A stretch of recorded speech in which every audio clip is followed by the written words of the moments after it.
Okay, I'm confused. All right, so we got a dinosaur over there, a pirate, and a really weird-looking rabbit. And these boys are about to tee off with their dentist. And as strange as all this might seem, this is the start of my journey in the search for clues to fix America's broken child welfare system. Hey, keep watching. There are currently more than 7 million children. The child welfare system is in crisis right now. Okay, the child welfare system is huge and complex.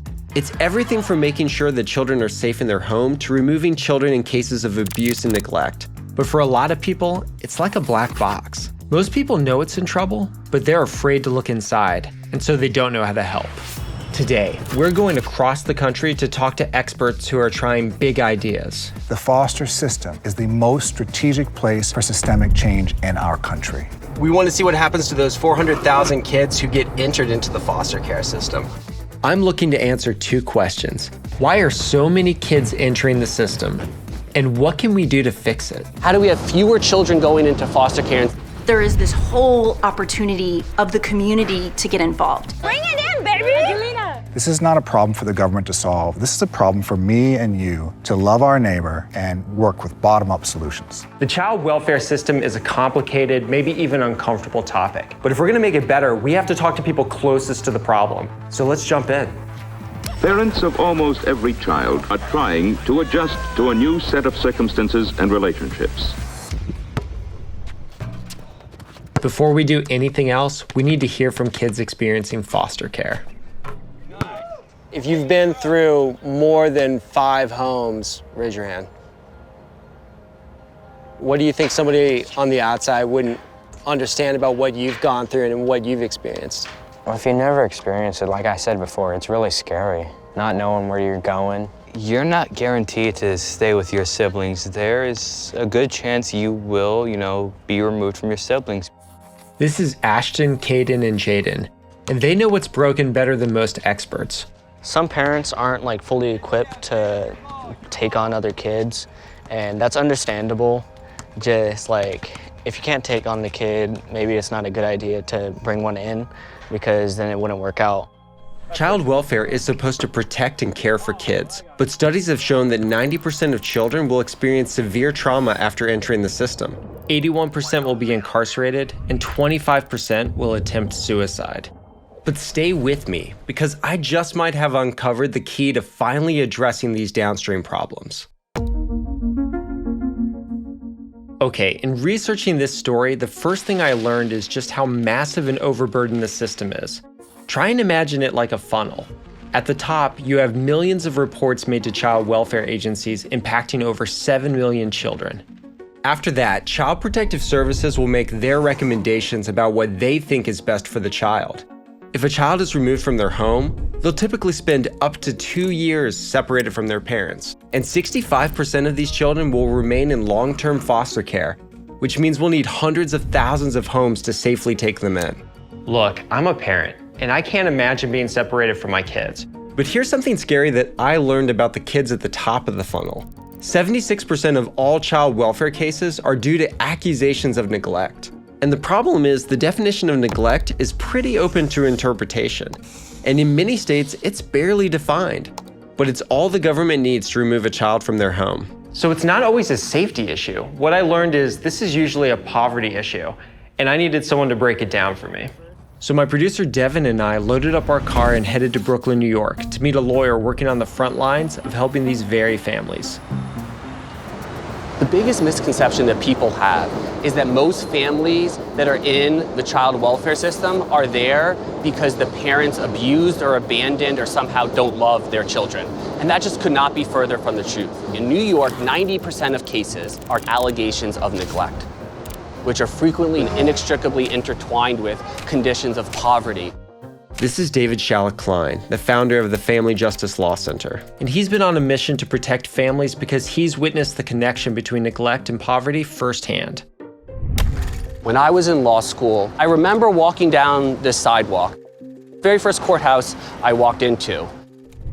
And I saw families cramped onto benches with children screaming, mothers and fathers clutching onto their children for dear life.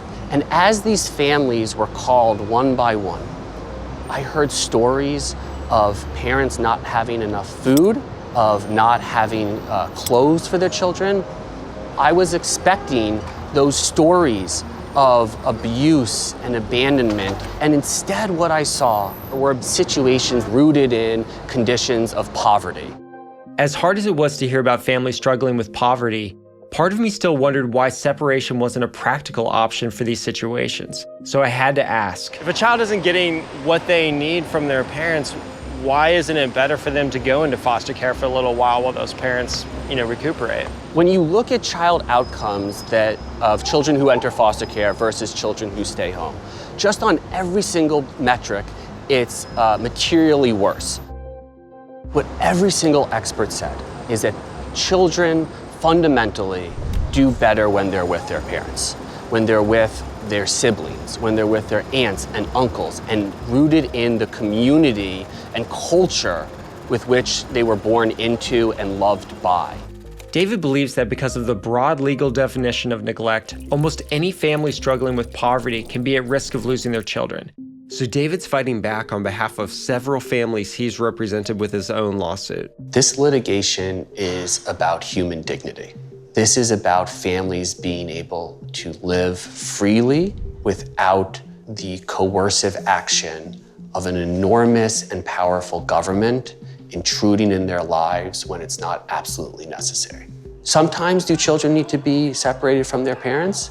Yes, but that should be the last possible solution. Instead, we need to think about how can we help these parents address the conditions of poverty or housing or food insecurity or whatever the case may be so they can keep children at home. Because what study after study after study shows is that there is an enormous cost to children when you separate them from their parents, not just in the moment, but long term.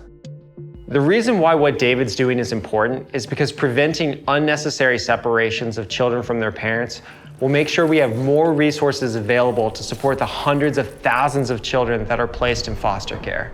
But David's story got me thinking, if poverty is a huge factor for why kids enter the child welfare system, what can we do to help the thousands of families who are at risk or have already been separated from their children in these cases of neglect? One solution I learned about is an interesting idea that might remind you more of a ride-sharing app. To learn more, we traveled to Kansas City, Missouri to meet Adrian Lewis, the founder of Care Portal. So Adrian, what do I need to know to understand the foster care system better? There are horrible things that happen to children that should never happen to anybody. And those kids need to be removed. But the majority of the time, parents want to provide for their kids, but they couldn't because of the circumstances related to poverty. Adrian created an app called Care Portal to connect struggling families at risk of separation due to neglect with supportive people and communities that can offer help. World-class platforms like Airbnb and Uber and Amazon, they have fundamentally changed how people think about travel and transportation and shopping. But in the social sector, that type of innovation hasn't been at play. But we're changing that. We just need an easy way to connect so that people can make a difference. Care Portal's in position to make it so that every community has businesses and churches and government working together on behalf of the community itself. Adrian's app sends out notifications on behalf of families in need.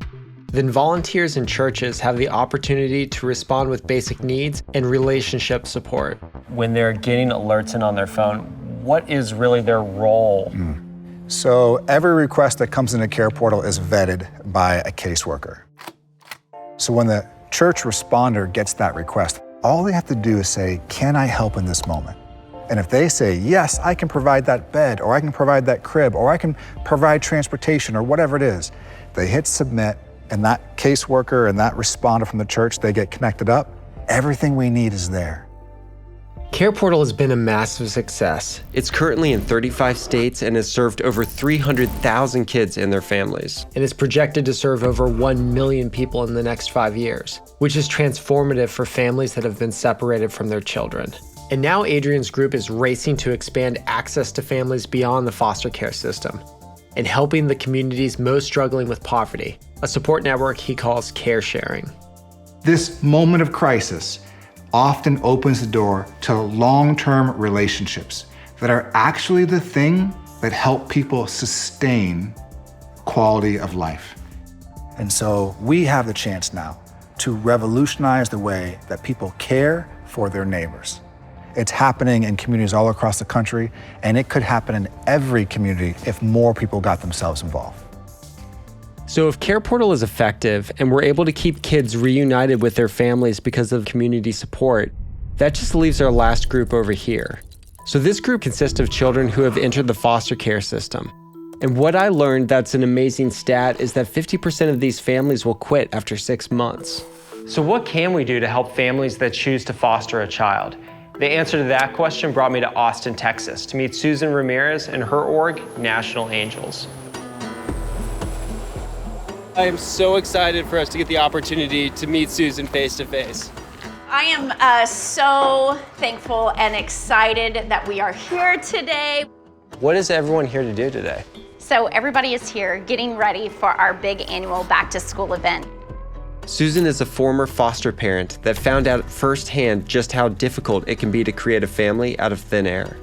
50% of foster care families shut their doors after 6 months. Why is that? What are they going through? The reason why most parents will decide I can't do this is because it's so hard. Because you feel so isolated, because you feel so alone in this, because you are not given the resources and tools that you need in order to care for children. So she created National Angels, an organization that's designed to help foster families stay together. To give them the tools and the resources and really the relationships to walk alongside them. And it's already in 19 cities across the country. So we started here in Austin, Texas, and we have 19 pins that represent every regional chapter that we have. So what exactly does National Angels do? To find out, we met with Patrick, the adoptive dad of the 3 boys I met playing basketball earlier. Let's go. It's not just the life issues that you have, it's your kids' life issues. And if, I have 4 kids and they each have their own issues going on every day. It's hard, it hurts, but there is a lot of reward in that. Patrick began fostering 4 years ago. That's when a social worker put his family in touch with National Angels. So if we identify that a family has certain needs or wishes or desires and we meet that, the whole idea is that we're doing it consistently. It's like you said you need this, we're gonna show up over and over and over again. They will support you. They will come in and ask you, what do you need? How can we help you? But it's not just material support. The key is the relationships. National Angels pairs volunteers with foster families and children experiencing foster care in order to help provide even more support, which is how Patrick and his kids formed an unlikely bond with a local dentist, bringing us back to where we started. So at a minimum, our volunteers will be a part of a family's life through our research, about 3.4 years in a formal setting. But the idea is that we're creating relational permanence. No masters. What have you learned through going through this process about the importance of strong relationships, strong family? When I think about the reasons that made me who I am today, it's the support I got from family first and from people that I met along the way and treated me like family. So this is what I try to give Patrick and the boys. Dr. Hamzi has been walking alongside Patrick and his family for 4 years now. What's the biggest difference that having Dr. Hamzi and his family in your life has led? You don't sink, you're there, they're helping you. They come by every month checking up on us and guide you. It's a big advantage. It feels like an actual home. It feels like we've known each other for our whole lives. I'm talking radical community. That's what changes foster care. It is the relationship. We are in this together so that the child can stay in placement until they've either created permanency or they go back to the biological family or they get adopted. Patrick has been able to adopt 3 boys out of the foster care system. And today, his family is attending a National Angels Back to School event to support 200 families like his. We are going to impact over 500 people today. So little things like brand new backpacks and school supplies that they get to pick and choose. 11.5-inch binder, check. Yeah. We believe that every single child should have at least one healthy adult who knows the color of their eyes and the passions of their heart, because we believe that foster care should not be an identity, it is just an experience, and we believe that in their future they can be unstoppable. So this is a happy ending, but I should also point out that I've been working on this story for over 6 months. And personally, there have been a lot of difficult moments. I've met several people in the child welfare system who have had heartbreaking experiences. But I've also learned a lot from the experts that I spoke to.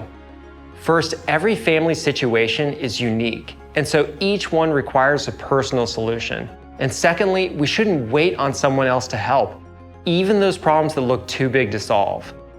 These leaders are proving that the key to fixing our child welfare system is local relationships at every stage to ensure that these families have the community support they need.